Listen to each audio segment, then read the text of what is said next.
Makmur, makmur, makmur. Tapi kan saya nggak sendiri, Patung. Ini kan amal solehnya banyak orang yang ikut tiap bulan sedekah otomatis itu yang potong rekening gitu. Mereka percaya bahwa duit kecil ketika dikumpulin memang jadi raksasa gitu. Ya, saya bilang kalau Anda sedekah Rp20.000 sendiri-sendiri nggak jadi tukang bubur. Tapi ketika Anda 20.000 bergabung dengan 100 orang jadi tukang bubur karena jadi 2 juta. Gitu kan? Ya alhamdulillah lah gitu. Nah, kembali terkait soal omongan tadi nih Patung bahwa ngasih lebih ya. Nah, banyak orang dia bahkan tidak memberi lebih juga buat dirinya kan ya dari cita-cita tadi. Ya. Dia malah ngecilin dirinya kan. Gue Ya. gak bakal bisa. Gue gak bakal.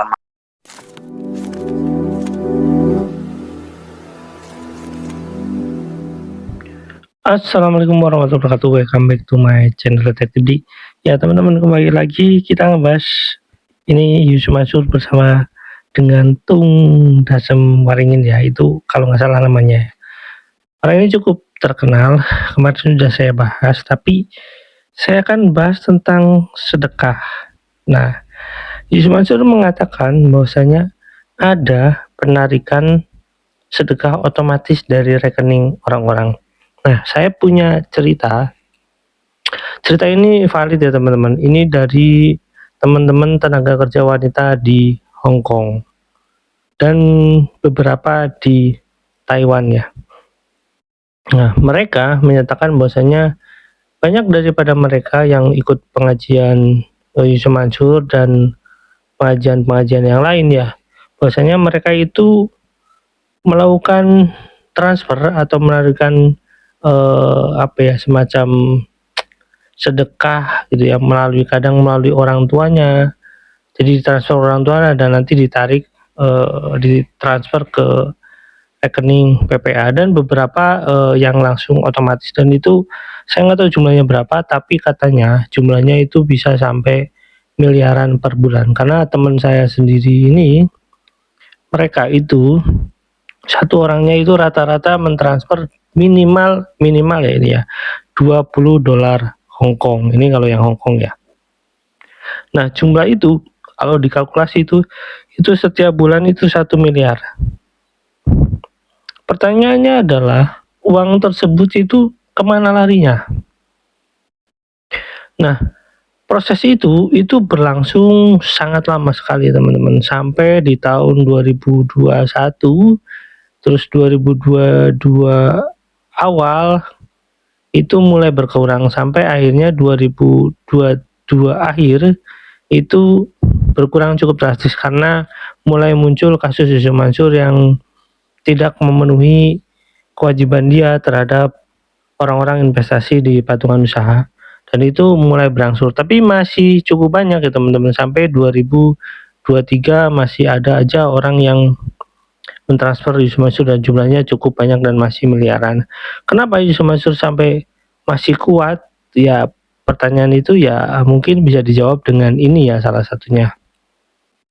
Nah, jumlah miliaran itu tidak pernah sama sekali semacam pertanggungjawaban kepada para donatur ini ya, tidak pernah sama sekali dilaporkan kepada para donatur ini.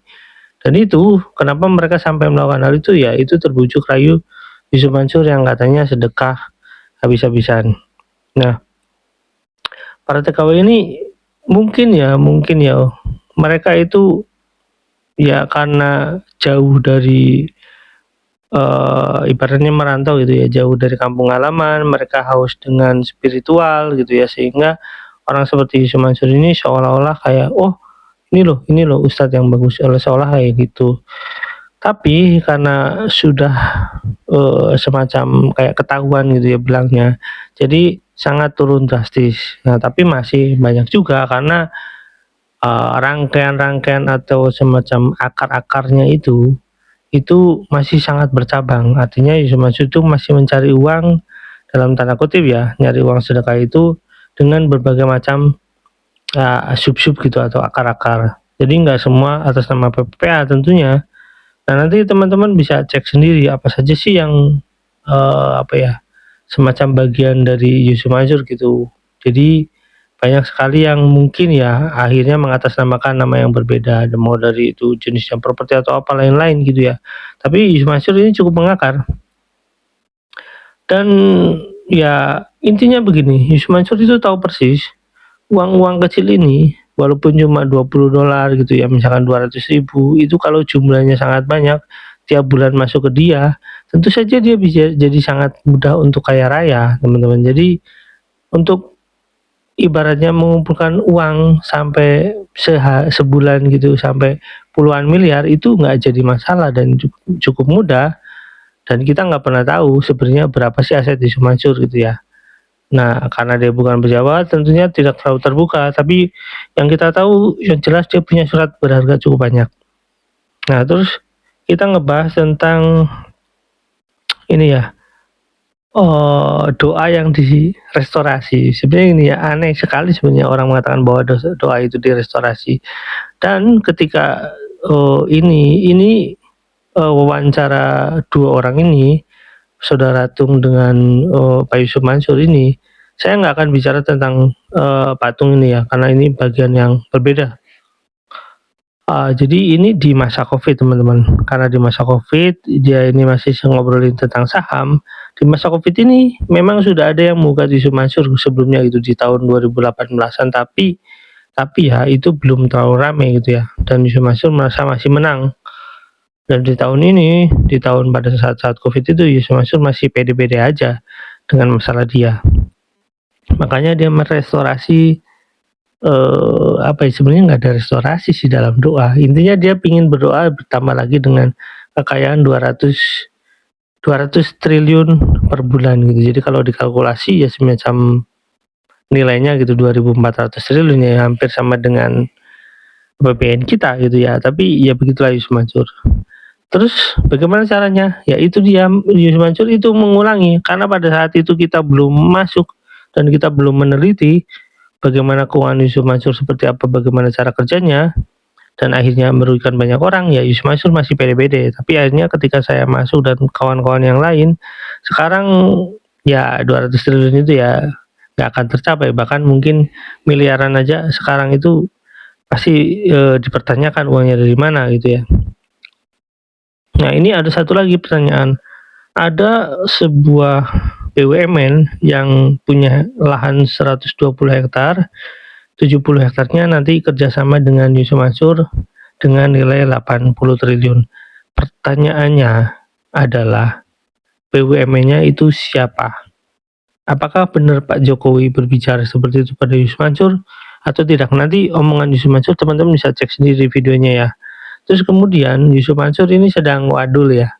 Wadul artinya berbohong. Ada misalkan kampus seperti Harvard atau George Washington itu untuk masuk ke Indonesia, itu adalah mimpi yang sangat mustahil. Kenapa? Karena Harvard itu tidak pernah membuka cabang di manapun ya. Kalaupun misalkan dia membuka satu official gitu atau office untuk apa ya, semacam perantara untuk merekrut mahasiswa, yaitu semacam seperti itu aja, nggak ada sama sekali yang namanya kampus di luar Amerika. Jadi ya begitulah, Yusuf Mansur ini pingin besar gitu, pingin diomongin, tapi nggak rasional gitu ya. Kenapa? Bahkan sekelas Australia aja itu juga nggak bisa, apalagi sekelas Yusuf Mansur. Tapi ya begitulah teman-teman ya, karena ya intinya Yusuf Mansur itu kalau misalkan ngomong besar-besar kayak gitu, dia itu sengaja agar orang lain percaya dengan omongan dia. Dan pada saat itu kan ya apa namanya, urusan sedekahnya kan belum terbongkar, urusan investasinya kan belum terbongkar. Sekarang nggak akan ada yang percaya tentunya.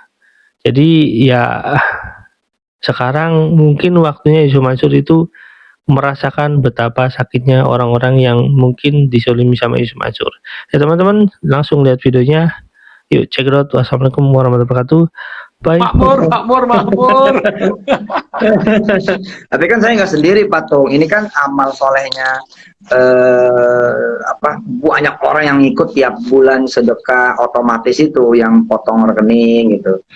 Mereka percaya bahwa duit kecil ketika dikumpulin memang jadi raksasa gitu. Ya, saya bilang kalau Anda sedekah Rp20.000 sendiri-sendiri nggak jadi tukang bubur. Tapi ketika Anda 20.000 bergabung dengan 100 orang, jadi tukang bubur, karena jadi 2 juta. Gitu kan. Ya alhamdulillah lah gitu.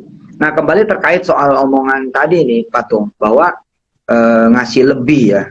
Nah banyak orang, dia bahkan tidak memberi lebih juga buat dirinya kan ya, dari cita-cita tadi. Ya. Dia malah ngecilin dirinya kan, gue Ya. gak bakal bisa, gue gak bakal mampu, gitu kan ya, betul nggak? Ya. Ada korelasi ke situ nggak? Ada. Jadi tentu saja kalau dari saya pribadi itu saya seringkali share bahwa alangkah baiknya kalau Anda itu jadi kalau punya impian gitu ya, tadi nolnya buat ditambah 1, nol selalu sedikit gitu. jadi sering-sering ayo yang buat tambahin. Oh, bayangin kalau kamu dapat nih. Wah, tapi ada suruh bayangin aja langsung bilang gini. Apa ya mungkin toh Pak Tung? Iya, baru bayangin doang ya. Orang mimpi aja gratis kok takut ngeper gitu ya. Saya mau cerita nih Pak Tung, Ya. mudah-mudahan ini kejadian ya. Ya. Jadi menyadari bahwa tahun 2018 pernah ada omset 5,1 triliun. Mulai masuk 2020, saya mulai merestorasi doa. Jadi kalau Pak Tung nanti kapan ke kantor, juga ke pesantren, itu ada afirmasi terbaru bahwa kami sekeluarga besar Darul Quran, Petren, Treninet, dan PPPA, itu membawa dalam doa-doa sujud dalam sholat dan di luar sholat, permintaannya dalam bahasa Arab begini, Allahumma inna nas'aluka mi'atain triliun kulla syahr tula sana tula umri. Jadi kalau dalam sholat kan nggak boleh bahasa Indonesia, harus bahasa Arab. Nah terjemahannya kira-kira, ya Allah kami minta duit 200 triliun tiap bulan sepanjang tahun seumur hidup. Tahiron, saliman, aminan, halalan, mubarakan, mardiyan. Duit itu duit yang halal, berkah, nggak ada yang bisa ngambil, nggak ada yang bisa nge-freeze, nggak ada yang bisa nahan. Duitnya manfaat, barokah, dan kami semua bisa senang, dan itu duit udah bersih, potong pajak, zakat, pengembangan operasional, dan lain-lain. Jadi mintanya 200 triliun. Ini sudah kira-kira jalan lebih dari setahun, karena udah masuk 2021. Apa yang terjadi? Alhamdulillah 2019 tanggal 16 November, jadi kami mulainya dari 2019 ya, masuk 2019 kita menyadari kekuatan doa, pokoknya ngomong aja, gitu aja. Tugas kita ngomong, nggak peduli nanti tugas Tuhan menyempurnakan, menyediakan jalan dan lain sebagainya. Kita eskalasi nih sampai 200 triliun per bulan. Ada pertanyaan dari teman-teman internal juga waktu itu, termasuk istri saya, Wirda, banyak amat Pak 200 triliun per bulan. Lah, kita kan pengen bikin rumah tahfiz dan pendidikan di setiap desa, di seluruh desa. Nah, desa ada 80.000. Kalau kita bikin 160.000. Lah, nggak cukup nih kalau cuma 1-2 triliun. Terus kita mau bangun di mana? Mau bangun di 200 negara. Ada contohnya yakni Sulaimania. Sulaimania punya Turki, itu ada di 200 negara. Lah, saya bilang kalau 200 triliun nih, luar biasa nih Kak, kita bisa kemana aja gitu, makanya permintaan 200 triliun. Nah saya pengen bicara tentang biji.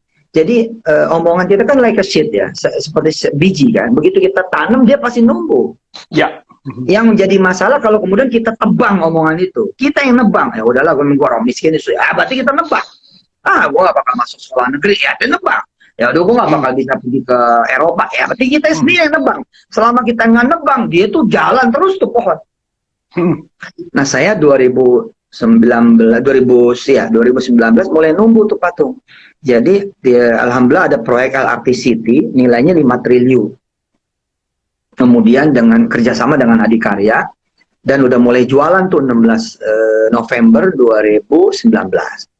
Nah, udah mulai NUP, jadi nomor urut pemesanan. 5 tower, kemudian 42 lantai masing-masing tower. Sesuatu yang menurut saya ini udah mulai muncul gitu ya, udah mulai gitu kayak bunga, pohon tuh udah berbunga gitu. Nah, masuk di 2020 lebih sadis lagi, Pak.